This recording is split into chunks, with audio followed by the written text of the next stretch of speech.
So, alam naman na natin yung nangyari kagabi. 'Di ba, meron silang prayer rally. Prayer daw, prayer. Prayer rally. Anong pinagdasal nila doon? At kanino sila nagdasal? Diyos ko. Agoy! Tapos, as usual, Digong in his usual fashion, nagsalita na naman ng mga bagay-bagay na na hindi verified. Example, nung pandemic, lumaklak ka lang daw ng gasolina, okay na. O alcohol pala, alcohol, di pala gasolina. Lumaklak ka lang daw ng alcohol, di ka na rin magkaka-COVID. Yun, mga ganun.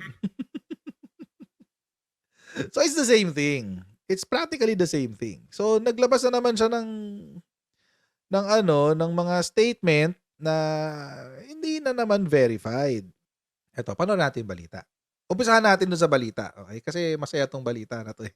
Pero bago natin gawin yan, as usual, tayo muna yung magsha-shoutout sa Sendwave. Kung kayo ay nasa US, UK, Canada, Italy, France, Spain, Ireland, and Belgium. Ireland and Belgium, pwede kayo magpadala ng mga remittances sa Pilipinas.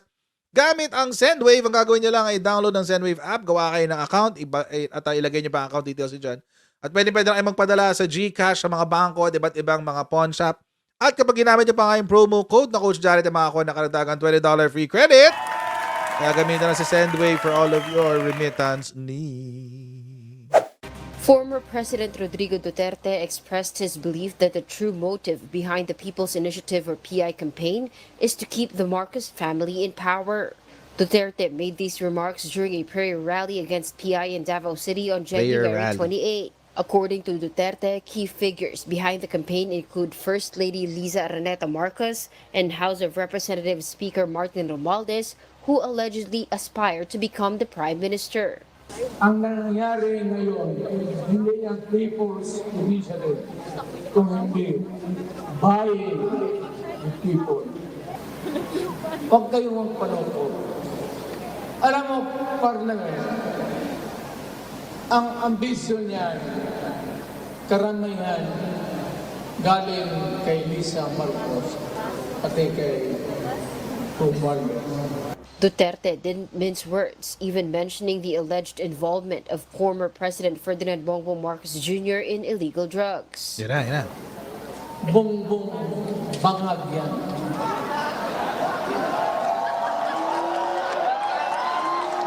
That's why sinasabi ko na sa inyo ngayon, si Bongbong Marcos bangag noon, ngayong presidente na, bangag natin ang presidente. Kayong mga military, alam ninyo yan. Lalo na yung sa Malacanang. Alam ninyo, the armed forces of the Philippines, alam ninyo, may drug addict tayo na presidente, He also warned the president about the possibility of facing a fate similar to his father, former President Ferdinand Marcos Sr. Nung ako'y mayor, Yan na. pinakitaan ako ng evidence ng PDEA. Doon sa listahan, nandoon yung pangalan mo. Ayaw kong sabihin yan. Kasi magkaibigan Napalunok tayo, si Baste, ah. magkaibigan, magkakilala. Ikaw pumapasok kayo ng alanganin. Mr. President, baka susunod ka sa dinaanan ng tatay mo. Yan ako takot. Ayaw ko mangyari sa iyo yan. Pabor lang ako namang nagmamakaawa kasi it will divide the nation at magdugo itong panahon na ito. It's so weird, no, na nakasalita si Digong ng ganyan. Natatakot siya, ayaw niya mangyari, pero may ganito sila. Di ba? Natatakot siya na magiging madugo, pero may ganito siya. Natatakot siya na it will divide the nation, pero may ganito siya. Sabi, dyan ako takot. Ayaw ko mangyari sa iyo yan. Talaga? Pero may ganito ka. Ano mangyari sa iyo yan? Pabor lang ako namang nagmamakaawa kasi it will divide the nation at magdugo itong panahon na ito. Duterte urged the armed forces of the Philippines and the Philippine National Police to protect the Constitution. I am calling now the armed forces and the PNP. Protect the Constitution. Trabaho ninyo yan. Huwag ninyong kalimutan. Kami, inyong dapat. You should worry about the nation. Amid the Hindi na dapat sinabi yun. You're inside, you want the military and the police to get involved in your politics? Alam nyo, every time, napapansin ko kay Digong, every time na meron siyang critique na sasabihin laban sa administrasyon, laban sa gobyerno, sasabihin niya, naalala nyo nung una, yung dun sa wag na magbayad ng tax. I call on the military, etc., etc. O, diba ganun? Lagi siyang may ganun. I call on the military to do this, to do that. Sir, hindi na ho kayo presidente. Baka nasanay lang ho kayo na gano'n ang sistema. Pero 1 taon at kalahati na po kayong hindi presidente. Wala na po kayong kapangyarihan sa ating militar. Number 1. Number 2, huwag nyo naman ipangsangkalang yung mga militar natin. Parang parang nagtatawag pa ho kayo na maging disobedient ang ating kasundaluhan under the guise of protecting the Constitution. Constitution ba talaga ang pinoprotektahan nyo in the first place? Kasi maski yung si PBBM, ayaw niya nung People's Initiative. Maski siya, ayaw niya nung People's Initiative. Paulit-ulit na niyang sinabi yan. Parang hindi nyo ho iintindihan. Kailangan din ho ba gawing Kailangan ba i-translate sa Bisaya para maintindihan nyo? International Criminal Court's investigation into the Duterte administration's war on drugs, Davao City Mayor Sebastian Baste Duterte reminded President Marcos of the debt of gratitude owed to his father, which led to the burial of the late President Marcos Sr. at the libingan ng mga bayani. Utang na loob. Kanang ICC, gusto lang yun ako na igawas na rin. Timan-in ninyo.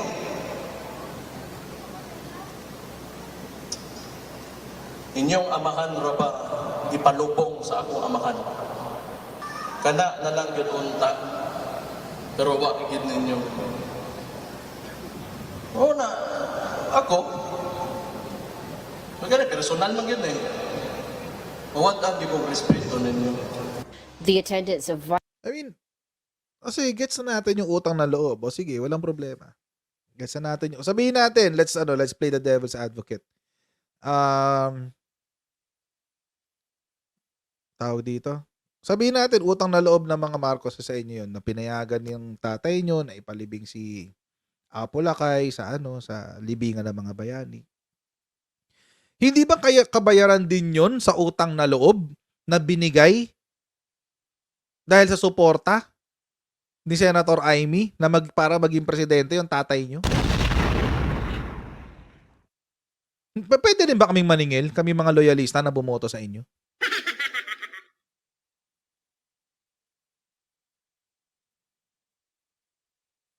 Ulitin ko lang. Huwag tayong singilan ng utang na loob. Kasi ang ending niyan, matatalo kayo. Kasi kung walang Senator Amy, ulitin ko lang sinabi ko na to kanina, pero ulitin ko lang ulit, just to reinforce the point. Kung walang Senator Amy na sumugal sa tatay nyo noong 2016 at hinatak lahat ng mga loyalista na bumoto kay FPRRD, wala tayong pag-uusapang pagpapalibing. Wala. Wala talaga. Malamang sa malamang, ang nakaupo nun si Mar Rojas. At walang pagpapalibing na mangyayari. So, pwede din kasi nating tignan sa ganung perspective. Na si Digong ang nagbayad ng utang na loob. So, manos na tayo. Manos na. Tinulungan ni Senator Amy, maging pangulo yung tatay nyo. Ang bayad ni Digong, ipalibing ang tatay ni Senator Amy, si Apo Lakay, sa libingan ng mga bayani. Manos na. Tapos na. Wala nang utang na loob. Mag-usap, buti na-mention mo dito, Nico. Mag-usap tayo ng iba pang utang. Magkano inutang ng tatay mo na iniwan kay PBBM? 6 trillion? Sino ba si Digong before Senator Amy? Sino ba siya? Mayor ng Davao. May makinarya ba yan para manalo? Wala.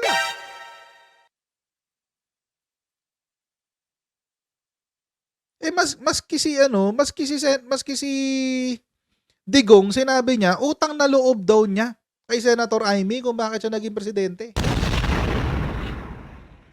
Siya mismo nagsabi nun. O magkakaroon naman tayong Duterte versus Duterte pagdating sa mga statements. Tapos, tayo mga loyalista, binola din ni Digong. Bakit? Nagsalita lang ng konting, si President Ferdinand Edwin Marcos, ang best president ever. Tuwan-tuwa mga loyalista, tuwan-tuwa tayo. Wow! Pag nanalo ako, ilalagay ko si BBM bilang vice-presidente. Sige, boto natin siya. Ano nangyari? Budol! Naging BP ba si Bongbong? Hindi. Lala nyo yun? Baka nakakalimutan nyo pa yun. Ginamit pa si Apo Lakay para mabola ang mga loyalista. Huwag na tayo magsingilan ng utang na loob kasi sigurado mapapahiya yung mga supporters ng Digong. Sure yan. So, at least, ito na lang. Ito na lang yung perspective. No? Tinulungan ni Senator Amy si PRRD na maging presidente. Tapos, bilang kabayaran sa utang na loob, pinayagan niya or inutos niya, take note hindi niya pinayagan, inutos niya na ilibing si Apo Lakay sa libingan ng mga bayani. Bakit inutos lang? Kasi hinarang yan sa Supreme Court. Take note, kung hindi pumayag ang Supreme Court, wala rin tayong pag-uusapan na Apo Lakay na nakalibing sa libingan ng mga bayani.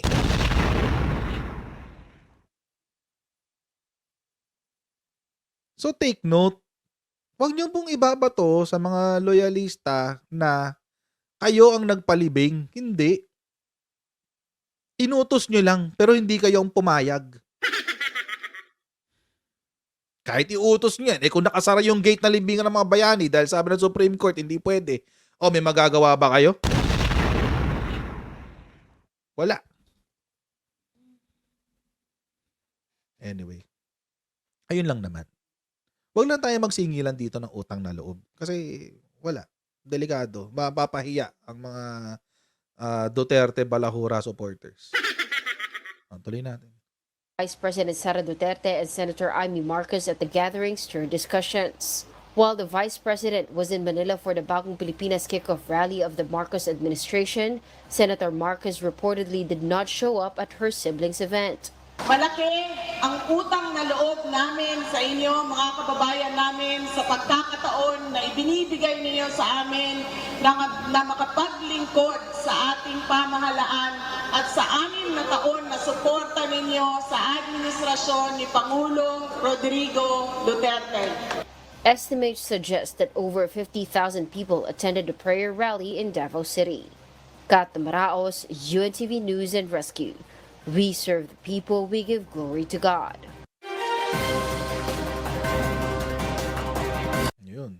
Yun yung balita. Tapos, eto ngayon na nangyari. So, sumabog yung kagabi. Sabog yung issue. Ano yung nangyari? Sumagot Sumagot ang PIDEA una. Ano sabi ng PIDEA? PBBM was never on watch list.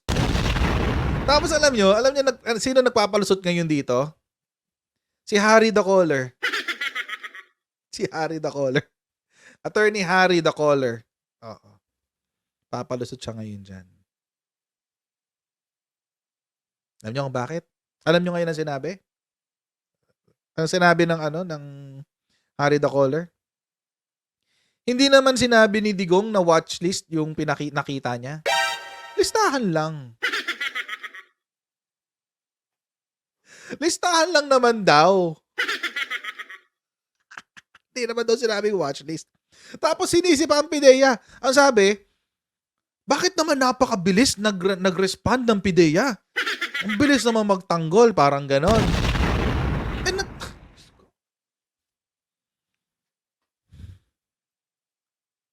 Natural. Hindi ba sila pwede mag-react sa fake news? Fake news kasi si Tatay Diggs. So dapat, quits lang. Pwede dapat sila mag-react. Kayo nga, ang bilis yung magtanggol dun sa fentanyl reaction ni Presidente.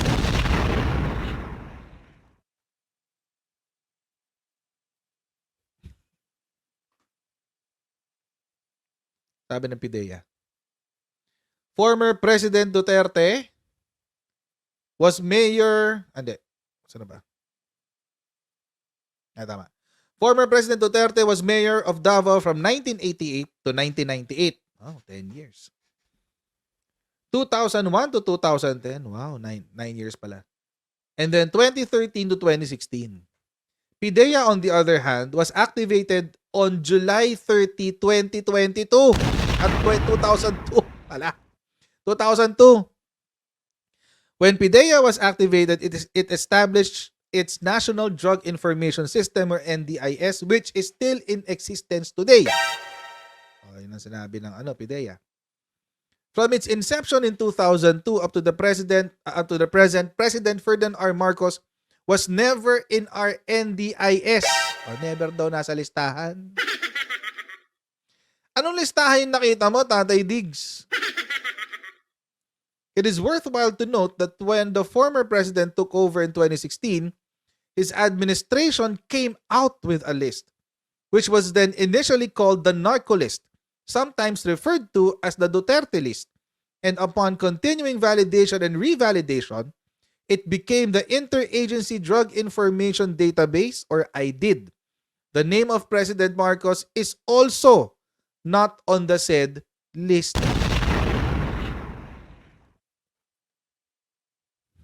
So parang pulburon video to, ganun. Parang pulburon video.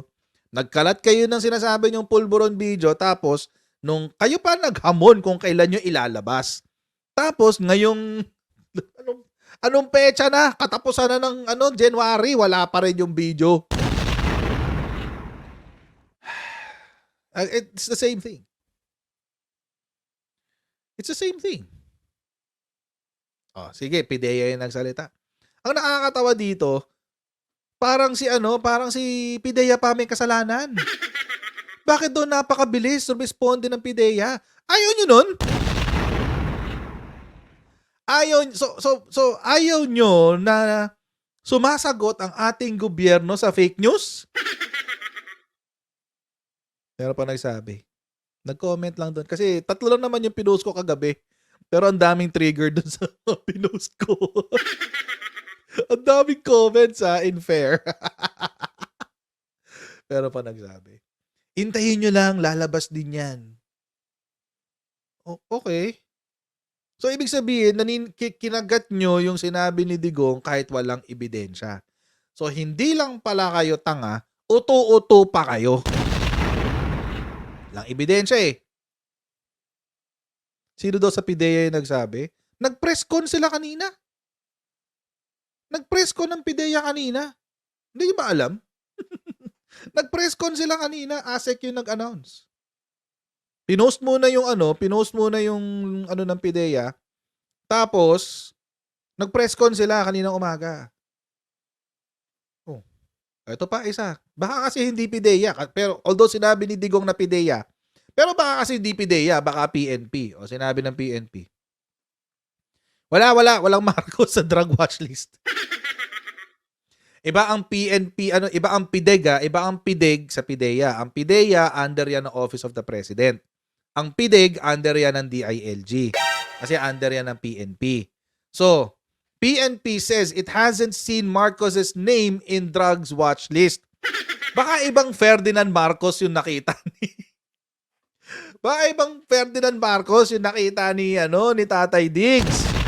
Oo, 'di ba maraming nagpapanggap na Marcos, parang si Norman Mangusin, Francis Leo Marcos daw siya. Ganon. Baka ibang Marcos yun. PNP spokes Colonel Jean Fajardo clarified this when asked if they know something about Duterte's allegations. Ang sabi, it's best to ask na lang ang PIDEA because that was their statement. But on the part of the PNP, we have not seen any document or list reflecting the name of our president. So, sino ang budol? Si Digong. So, si Digong pala ang nambudol. Tama.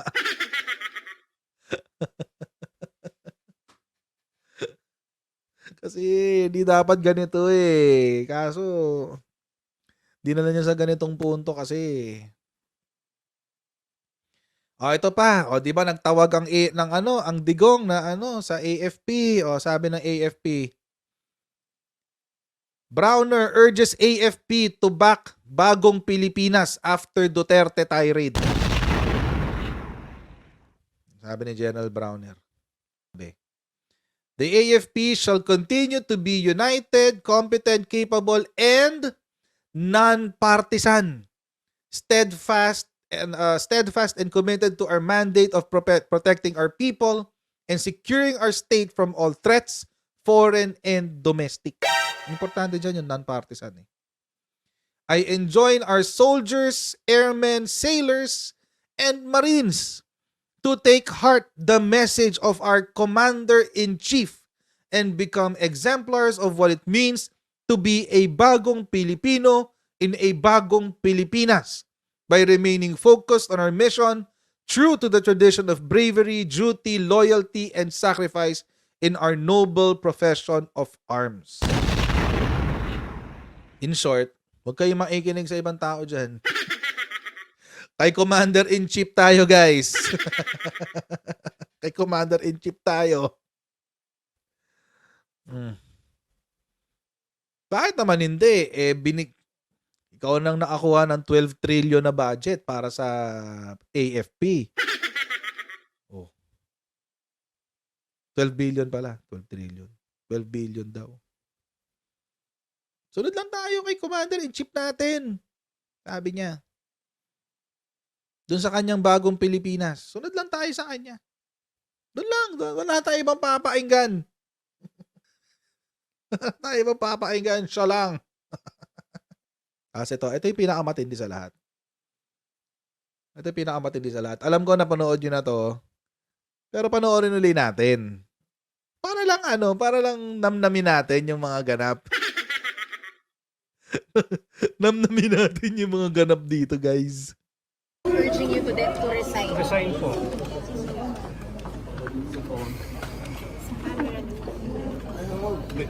I think it's the fentanyl. It's ito fentanyl. Fentanyl is the strongest painkiller that you can buy.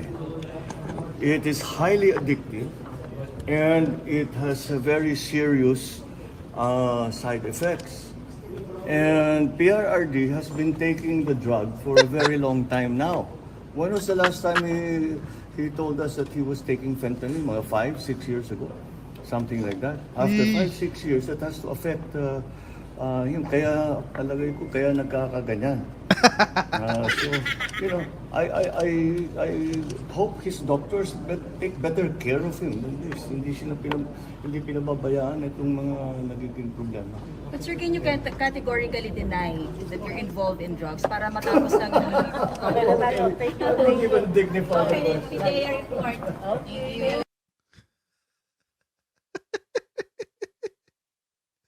Ay, Involved in drugs para... ano yung masaya dyan, mga kocher? Ano yung nakakatawa sa sa diskarte ni PBBM dito. Yung mukha siyang concerned. Dapat yung mga doktor niya, alagaan siya ng maigi kasi fentanyl yan, nakakaapekto talaga sa katawan yan eh. Ito, si ganyan mang insulto with class. Hindi katulad natin, tayong mga slap soil. Pag tayo ng insulto, parang kanal na kanal ang dating. Sa kanya, hindi. May class. Tulad nito. Ito, bibigyan ko kayo ng sample na ng kanal na pang-iinsulto. Alam mo, Barbisdak, huwag kang tanga. Pag isipin mo, kapag sinabihan ka, English siguro kasi, hindi mo naiintindihan. Pag sinabing, I won't even dignify that question, sa Tagalog, hindi ko nabibigyan yan ng dignidad. Para sagutin ko pa yan. Ganyan sa Tagalog. Oo. Yun yung ibig sabihin nun. Hindi siya umiwas. Sinagot niya yung tanong. Kasi pag sinagot pa niya yan ng hindi, o di parang binigyan niya ng dignidad pa yung tanong. Ganun yun. Oo. Sinagot niya yung tanong, hindi siya umiwas. Kasi hindi niya kasi alam. Yun yan. Warbisdak, yun. Oo. Sarcasm ang tawag dyan. Yung iba, ang kadalasang tawag dito, ang kadalasang naririnig natin tungkol dyan, yung kailangan pa ba i-memorize yan? Yun. Ganon. Kailangan ba ma-memorize yan? Ano naman klaseng tanong yan? Ganon. Yun. So parang sinasabi, kung sino mang addict, hindi ako yun. Kung merong addict, hindi ako yun. Sino ba yung umiinom ng highly addictive substance? So ngayon, sobrang kinarir naman ang pagtatanggol, no? Kay After Digong. 5 Sobrang kinarir ang pagtatanggol, no? Balikan kasi natin kung ano yung sinabi ni Digong tungkol dyan. Kasi, nakakatawa naman kasi yung salitaan kasi. Sabi ni Attorney Panelo, di ba? Attorney Panelo, matindi to, mga nagtatanggol kay kay Tatay Diggs, mga abogado, o di ba? Attorney Panelo, Attorney Harry Roque, etc., etc. Di ba? Mga experts, di ba? Ganun mga nagtatanggol kay Digong. Ito sinabi ni Attorney Panelo. Fentanyl is a pain reliever. Totoo naman yun. Pain reliever talaga yan.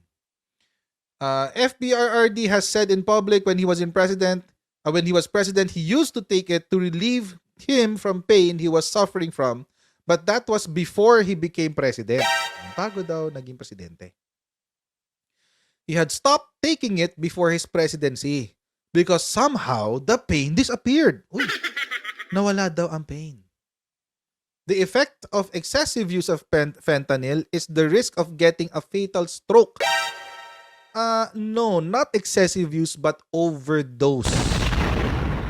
Yan. Magkaiba ang excessive use sa overdose, ha? Take note. Magkaiba ang excessive use sa overdose. Yung overdose, pag uminom ka ng sobra-sobra sa isang inuman, yun ang overdose. Excessive use, pag ginamit mo ng higit pa sa kung paano ito pinrescribe sa'yo. Yun ang excessive use.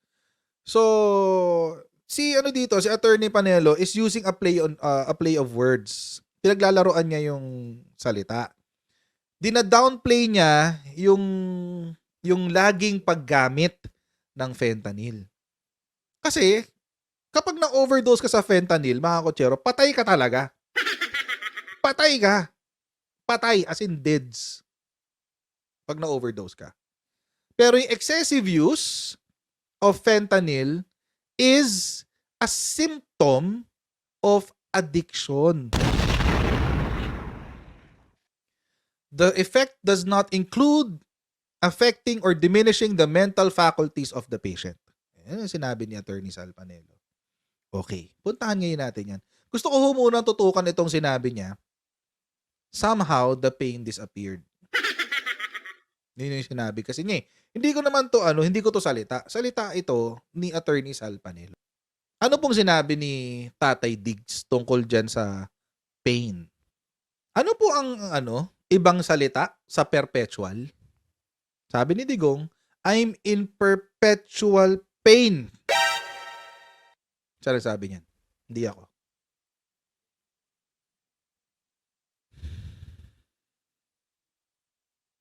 Palagi akong nakakaramdam ng sakit. Forever yan. So, paano nyo nasabi na somehow the pain disappeared? Si Digong na nga ang sabi, I'm in perpetual pain. Palagi kong nakaramdaman itong sakit na to.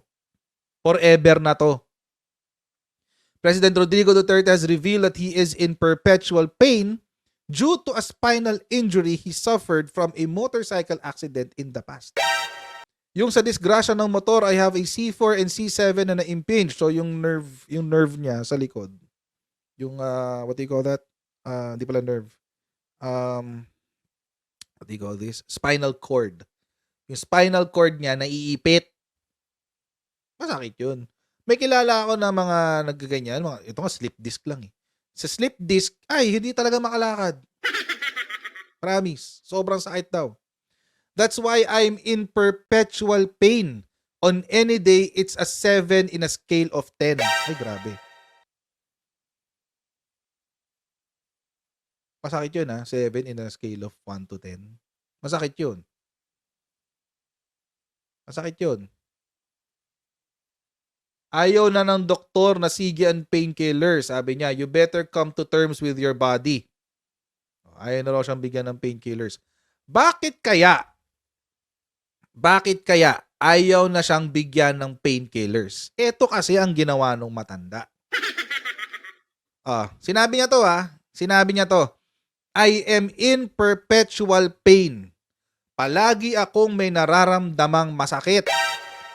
Ang sakit niya, out of 10, 10 being the most painful na hindi ka na makagalaw, wala ka nang magawa, sobrang sakit. 7. Malapit yun sa 10, guys Malapit yun sa 10. Bakit kaya siya pinigilan ng doktor niya? Doktor na mismo ang sabi. Ayaw na ng doktor na bigyan siya ng painkillers. Bakit? The doctor stopped it because he got mad. I'm supposed to cut it into 4 pieces. There was a time na yung buo nilagay ko because more than just the disappearance of pain, you feel that you are on cloud 9. Para bang everything is okay with the world, nothing to worry about. Naa-addict na yung matanda. Dapat daw, yung isang tableta, hahatiin into 4 pieces. O hindi ko alam, o baka patch. Hindi ko alam. Kasi hindi naman sinabing tableta, hindi rin sinabing patch. Whatever it is, it's supposed to be cut into 4 pieces. Ang tinake niya, isang buo. Bakit daw? Kasi ang sarap ng feeling.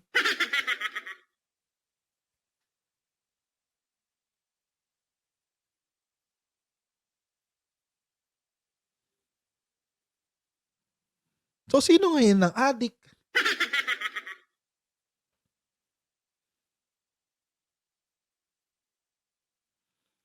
My God, I hate drugs.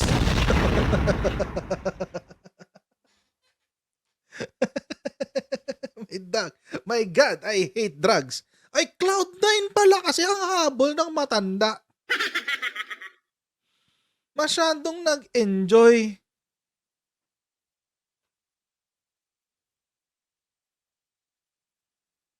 Kinarir ng matanda.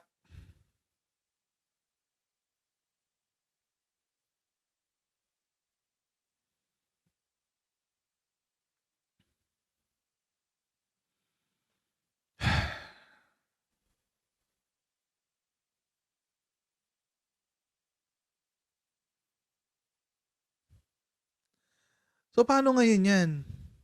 Paano nyo ngayon ipagtatanggol si Digong? Siya ho mismo, may admission na na-addict na siya sa fentanyl.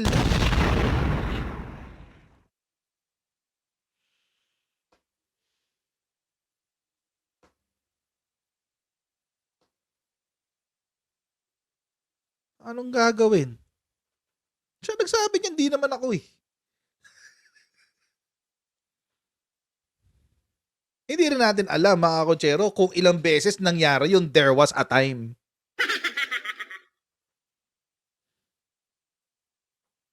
O paano nyo ngayon ilulusot yan? Hindi, hyperbolic statement lang yan. Nag-e-exage lang si Digong, etc. Ginagawa nyo tanga mga Pilipino talaga eh, no? Alam niyo naman si Digong, master strategist yan. Mga binibitawang salita niyan, very, very calculated. Anak ng tipaklong. Ilan nyo ako. Lawyer yan, very precise yan magsalita. O yan, precise. Na-addict.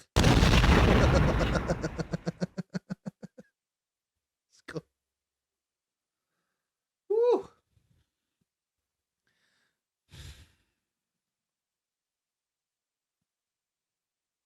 Ayan, precise. Very, very precise yung salita niya. There was a time, quote-unquote, hindi natin alam kung ilang beses yung there was a time na yan. Baka yung there was a time na yan is twice a week. O maraming time yan eh.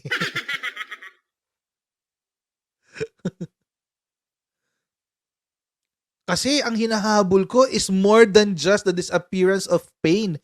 You feel that you're on cloud 9. Para bang everything is okay with the world. Nothing to worry about.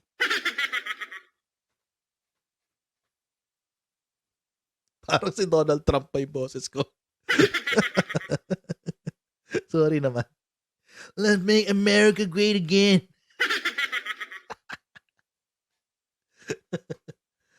Diyos ko. Art of War daw yung Cloud9. Art of War. Art of War. Baka Art of Bar. Ay, agoy. Diyos ko.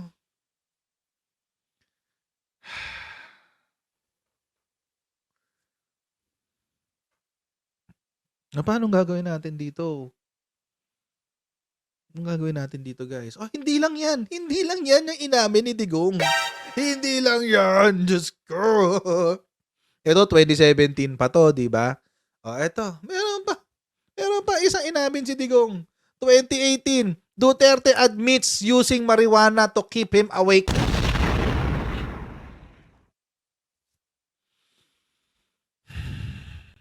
Hindi lang pala fentanyl. Nagjujuts pa ang lolo mo. Ay, agoy. Baka medical marijuana naman to, no, for pain management. Okay lang. Kaso hindi niya ginamit for pain management, pampagising daw eh.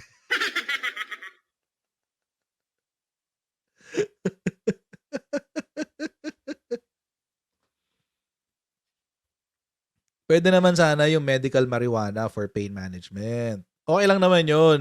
Well, sa Pilipinas hindi legal yun.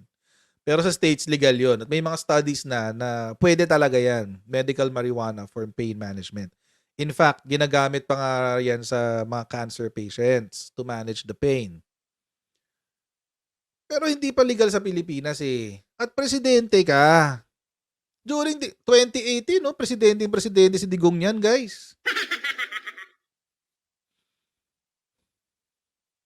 Tapos sasabihin ni Attorney Harry Dacoller, sasabihin niya, impeachable offense ang paggamit ng drugs. Ay, ano to? Hindi nyo naisip to dati?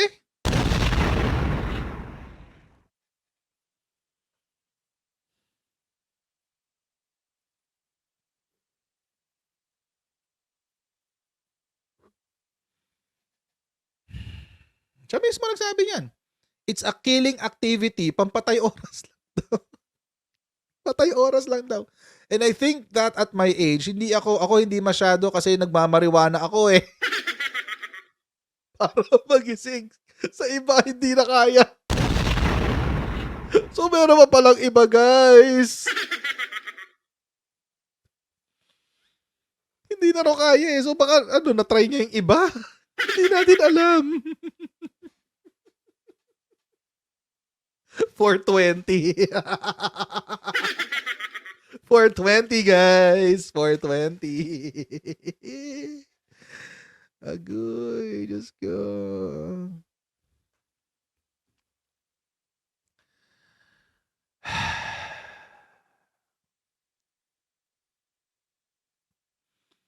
Jutsterte. Sabi ni Ryan Vincent. Jutsterte daw. Sana yun. Jutsterte. Panis.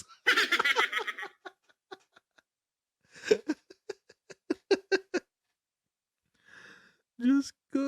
Ito si Stone Trooper, oh. Stoned. Alam mo yan. Diyos ko.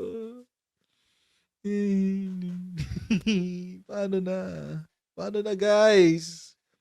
Ang hirap pagtanggol ni Digong, no? Binroadcast pa sa ASEAN.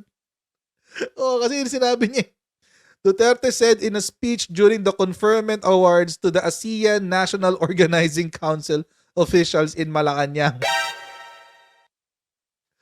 Diyos ko. Punta na ngayon tayo sa ano, kasi sabi ni Attorney Panelo, the effect does not include affecting or diminishing the mental faculties of the patient. Yun sinabi ni Attorney Panelo. Okay, tingnan natin signs and symptoms. Nakuha ko to sa rehab. Ayan, sa rehab yan, rehab. Signs and symptoms of fentanyl use. So, may injectable, mayroong tablet, may tablet form, may injectable, tapos mayroong patch. Okay, so, hindi ko alam kung anong ginamit niya doon. Ito yung physical side effects. So, chest pain, irregular heartbeat, labored breathing. So, kapag nag-ano ka, dito pa lang sa physical side effects ng fentanyl use. Kapag kapag nag-overdose ka, deads ka agad. Dito pa lang, irregular heartbeat pa lang. Deads ka dyan. Pag nag-overdose ka. Pero ang ginamit kasing salita ni Attorney Panelo is excessive use. Magkaiba yun. Iba yun.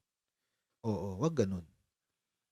So, wag na yung physical, behavioral. Ito na lang, long-term effects. Long-term effects of fentanyl abuse. Abusing fentanyl long-term can trigger many severe complications, both physical and mental.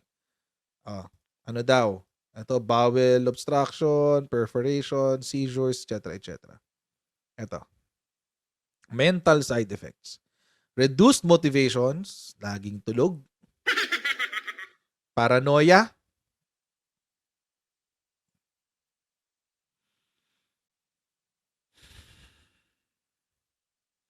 Social withdrawal and isolation, delusions, personality changes.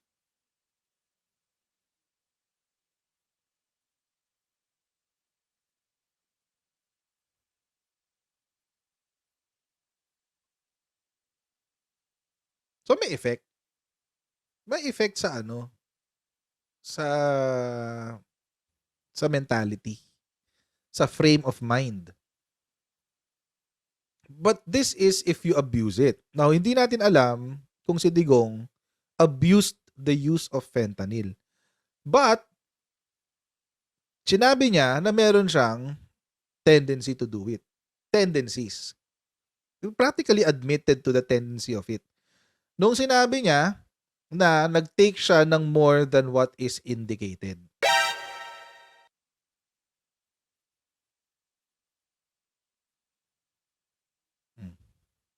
Meron pa actually. Yung saan na yun?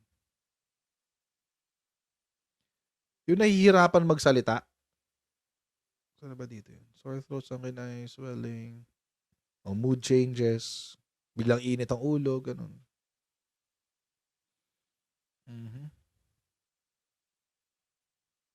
Ito pag bumibili na ng ano. Ayan, disrupted sleep patterns. Ganyan. So, yun. May mayroon siyang effect mentally. Ito, signs and symptoms. Anyway, hindi naman ako psychiatrist to diagnose kung meron bang addiction sa ano si Digong. I don't know. So I won't go there. But let's debunk. Let's debunk yung sinasabi nila na walang epekto yan sa utak. Meron po. Meron. Ayan o, nakasulat. Laki-laki. Meron talaga, inokik. Meron tayong naging bangag na presidente. Hindi si BBM. Hindi si BBM yung naging bangag na presidente natin.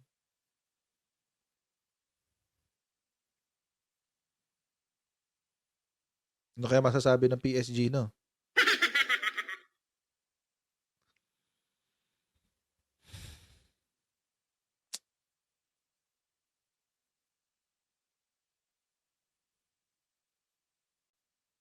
Hindi natin alam kung inabuso ni Digong yung paggamit ng fentanyl nila, pero siya ang nagsabi na nagte-take siya ng more than the required dose. Kasi, sarap daw ng feels, guys, eh. Sarap ng feels, eh. It feels like you're on cloud 9. It feels like you're in heaven. Parang everything is okay with the world. Nothing to worry about, man. Diyos ko. Kasi may nakita pa akong post ni SMNI. Parang ang sinasabi, hindi daw bangag si Digong nung sa rally kasi ang daw is a depressant. So dapat daw antokin siya. Ganon, yung fentanyl. Hindi naman kasi sinabi ni PBBM na nag-take siya during the what do you call this? The rally. Ayan, yung nagsaslur na speech. Yan, Nicholas G. Thank you. It's a symptom. Hindi naman sinabi na nag-take siya during that time. Ang sinabi, baka epekto ng fentanyl. Long-term use ng fentanyl. Diba? Kahit anong drug ilagay mo sa katawan mo, may epekto sa'yo yan in the long term. Masobrahan ka nga lang sa ibuprofen, sisira yan ng liver mo. Ibuprofen lang yun, ha? Alaksan lang yun, guys. Pero sisira yun ng liver mo pag nasobrahan ka.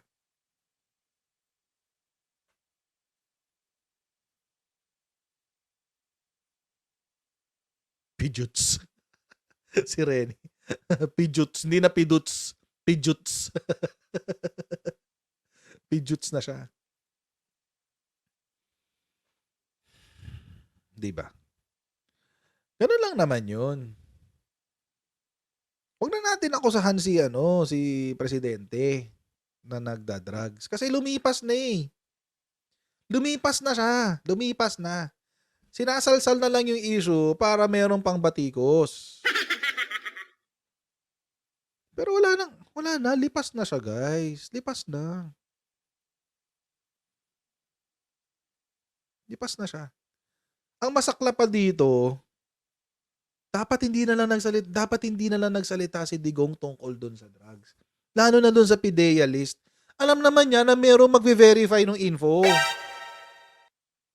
Kala ko ba strategic? Kala ko ba political genius? Verify ng PIDEA. Inaway pa yung PIDEA. Yan nakakatawa dun eh. Inaway pa yung PIDEA. Sabi, ba't napakabilis daw maglabas ng... verify yung info nyo eh. Natural. What do you expect from PIDEA? Nganga lang sila dyan, hindi sila magko-comment? Pinangalanan sila?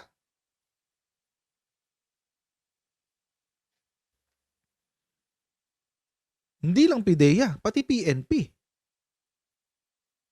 Tapos, nung nagtawag ang Pijuts, Nang nagtawag si Digong na ano, na yung military daw protektahan ng Constitution, anong sinabi? "Oh, pinoprotektahan naman namin ang Constitution at sumusunod din kami kasi ang aming Commander-in-Chief ang nasusunod."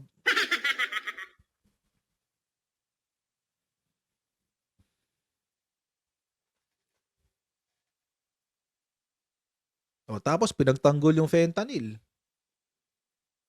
Kaso kasama pala talaga yung ano, contraindication. Side effect pala ng long-term use talaga yun. May nababawas sa mental faculties.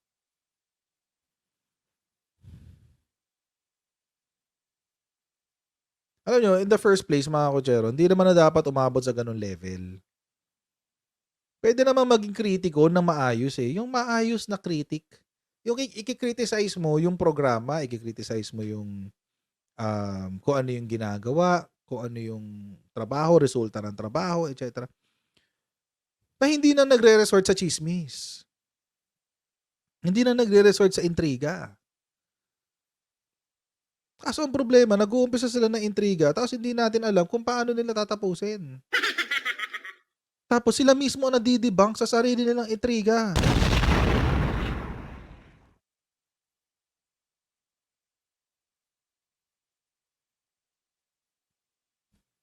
Oh, paano ngayon yan? Tapos inaway nyo pa. Ang binabatikos ngayon kung sino yung naglabas ng info. Yung nagpasinungaling kay Digong, sila ngayon ang inaaway. Bakit? Dahil nabisto yung poon nyo?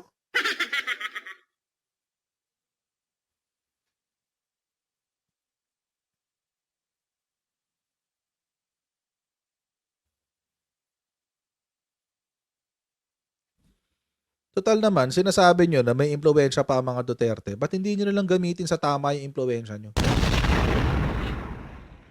Bakit gusto nyo pang mag-umpisa ng civil disobedience? Bakit gusto nyo pang mag-umpisa ng pangalawang people power? Hindi ko naiintindihan eh.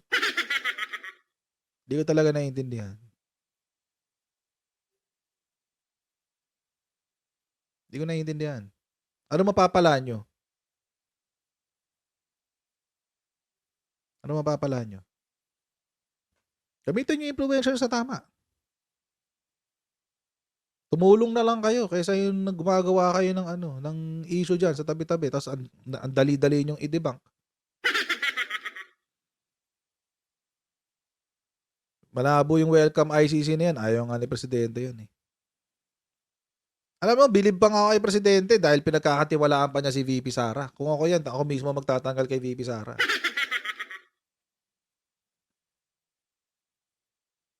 Kung ako si Presidente, tanggalin ko na si VP Sara. She cannot be trusted. Hindi. Mabait si Presidente. Diba?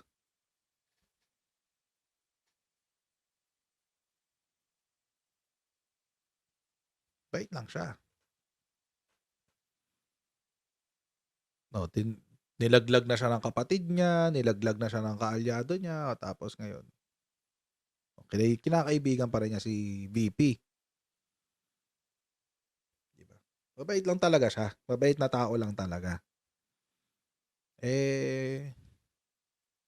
Buti na lang siya, mabait. Kaso yung mga kalaban niya, walang ya. Weird. So weird. But anyway, it's their call. Bahala sila. Kung mag-resign si VP Sara, it's her call. Kung pag-resignin siya ni PBBM, it's his call. Hindi natin, wala tayong control dyan. Sila ang may control dyan. Ang akin lang, if you have that kind of influence, gamitin nyo ng tama. Yun na lang.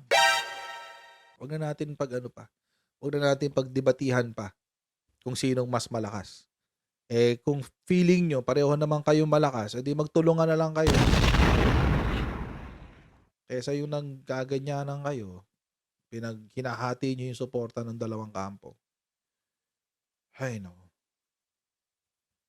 Ang ending pa nito, malamang sa malamang, yan, tulad yan, mawawala yung tiwala ng tao kay VP Sara. Ang ending yan, uwi kay luhaan.